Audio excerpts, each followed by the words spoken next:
Quote from the book on LCC Sourcing. Low-cost country sourcing aims primarily to identify, assess, and use suppliers from countries with low factor costs.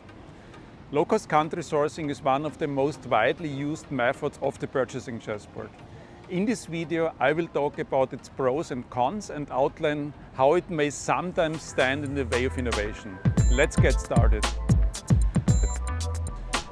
Low-cost country sourcing does not need any explanation. Almost all companies are doing this, and some industries like apparel in general and sportswear specifically totally depend on it.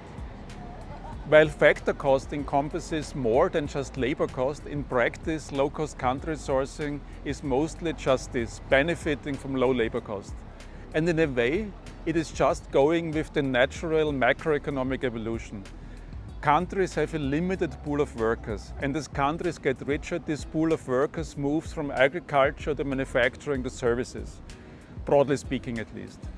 The problem is that some industries overdo it and have become nomadic. For example, some subsets of the automotive supply industry still require tons of manual labor. The suppliers fiercely compete with each other and are always ready to up sticks and move to the next country. This tends to have two adverse effects. The first one is ever more cumbersome supply chains. What may just about work when everything is fine breaks down immediately when a pandemic hits, for example. The second one is more problematic in the long term. There may be a competitor who is ready to change the rules of the industry. And this competitor is completely redesigning the architecture of the products made by suppliers.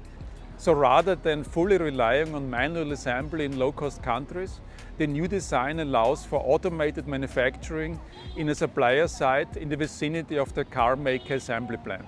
Yes, the OEMs following the traditional low-cost country sourcing approach may find yet another country with low labor cost, but sooner or later they will run out of low-cost countries. And by then the competitor who has selected the path of automation may be so far ahead that it will become very hard to catch up. So there you have it, F1 low-cost country sourcing, a purchasing chessboard method that may reach the end of its shelf life sooner than we may expect. Okay, now it is your turn. Are you still leaning heavily into low-cost country sourcing, or are you pursuing alternatives? Let all of us know in the comments down below. And should you have a question, I will get back to you within 24 hours. Thank you for watching, and I see you in the next one. Bye.